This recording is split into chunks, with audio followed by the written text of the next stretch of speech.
சென்னை ஆழ்வார்பேட்டையில் உள்ள தொழிலதிபர் வீட்டில் 4வது நாளாக சிறை தடுப்பு பிரிவினர் சோதனை நடத்தி வராங்க. இது குறித்த தகவல்களை செய்தியாளர் கோகுலிடம் கேட்கலாம். கோகுல், இதுவரைக்கும் பறிமுதல் செய்யப்பட்ட சிலைகள் எங்கிருந்து கொண்டு வரப்பட்டிருக்கு அப்படின்ற தகவல்கள் இருக்கா? சிலை கடத்தல் தடுப்பு பிரிவு போலீசாருக்கு ஒரு ரகசிய தகவல் வந்தது. அதாவது ஆழ்வார்பேட்டையில் இருக்கக்கூடிய ஒரு தொழிலதிபர் வீட்டில் சிலைகள் பதுக்கி வைக்கப்பட்டிருப்பதாக வந்த தகவலை அடுத்து சிலை கடத்தல் தடுப்பு பிரிவு போலீசார் அந்த வீட்டில் சோதனை நடத்துறாங்க. இதுவரை சோதனையில் கிட்டத்தட்ட 88 சிலைகள் பறிமுதல் செய்யப்பட்டுள்ளது. ஏற்கனவே அந்த வீட்டில் நேற்றைய தினம் நீதிமன்ற உத்தரவுப்படி 2 அறைகளை பூட்டி இருந்த அறைகளை உடைத்து நேற்றைய தினம் சோதனை நடத்தப்பட்டது. அப்போது 34 சிலைகள் நேற்றைய தினம் மட்டுமே கைப்பற்றப்பட்டுள்ளது. இன்று 2 அறைகள் பூட்டி இருக்கக்கூடிய அறைகளை உடைத்து சோதனை நடத்துவதற்காக சிலை கடத்தல் தடுப்பு பிரிவு போலீசார் தற்பொழுது அந்த வீட்டுக்கு வந்திருக்காங்க.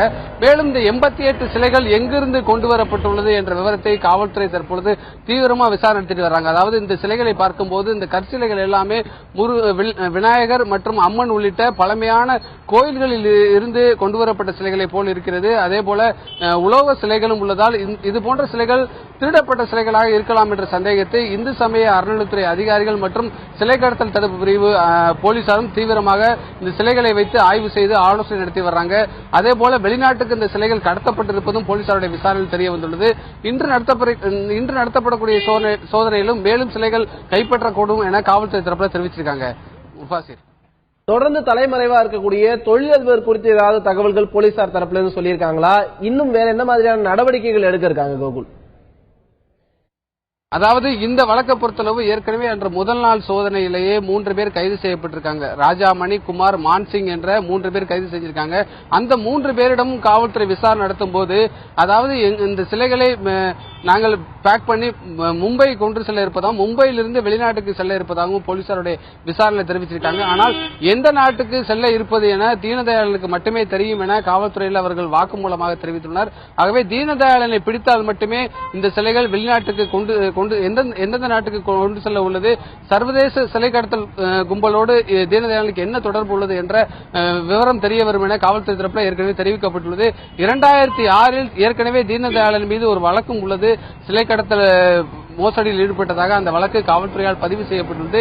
தற்பொழுது தலைமறைவாக இருக்கக்கூடிய தீனதயாளனை பிடிப்பதற்கு ஏற்கனவே காவல்துறை தீனதயாளனுக்கு ஒரு லீகல் நோட்டீஸ் அனுப்பியிருக்காங்க. அவர் 85 வயது முதியவர் என்பதால் காவல்துறையிடமே நேரடியாக தீனதயாளன் ஆஜராகலாம் என்று ஏற்கனவே ஒரு நோட்டீஸ் அனுப்பியிருக்காங்க. 15 நாட்களுக்குள் அவர் ஆஜராகவில்லை என்றால் அவரை கைது செய்வதற்கான நடவடிக்கைகளை சிலை கடத்தல் தடுப்பு பிரிவு போலீசார் ஈடுபடுவார்கள் என்று காவல்துறை தரப்பில் தெரிவிக்கப்பட்டிருக்கு. ஒருவேளை தீனதயாளன் சர்வதேச அளவில் இருக்கக்கூடிய தொடர்புகளை வைத்து வெளிநாடுகளுக்கு தப்பிச் செல்லலாம் என்ற தகவலை எடுத்து அவருடைய பாஸ்போர்ட்டை முடக்கக்கூடிய நடவடிக்கையில் தற்பொழுது காவல்துறை ஈடுபட்டு இன்றைய தினம் அவருடைய பாஸ்போர்ட் முடக்கப்பட்டிருப்பதாக காவல்துறை தரப்பில் தெரிவிக்கப்பட்டுள்ளது. தீனதயாளனை பிடித்தால் மட்டுமே இந்த சிலைகள் எங்கெங்கிருந்து கொண்டு வரப்பட்டது, ஏதாவது கோயில்களிலிருந்து திருடப்பட்ட சிலைகளா, வெளிநாட்டு கும்பலுக்கு எந்த விதமான தொடர்பு உள்ளது, எந்தெந்த நாட்டுக்கு இந்த சிலைகள் அனுப்பப்பட உள்ளது என்ற முழு விவரமும் தெரிய வரும் என காவல்துறை தரப்பில் தெரிவிச்சிருக்காங்க. ஆனால் தற்பொழுது நடத்தப்பட்ட விசாரணையில் பல ஆண்டுகளாகவே குறிப்பாக 2006ஆம் ஆண்டு 8ஆம் ஆண்டுகளில் வெளிநாட்டுக்கு சிலைகள் கடத்தப்பட்டிருப்பது காவல்துறையுடைய விசாரணையில் தற்பொழுது உறுதி செய்யப்பட்டிருப்பதாக காவல்துறை தரப்பில் தெரிவிச்சிருக்காங்க.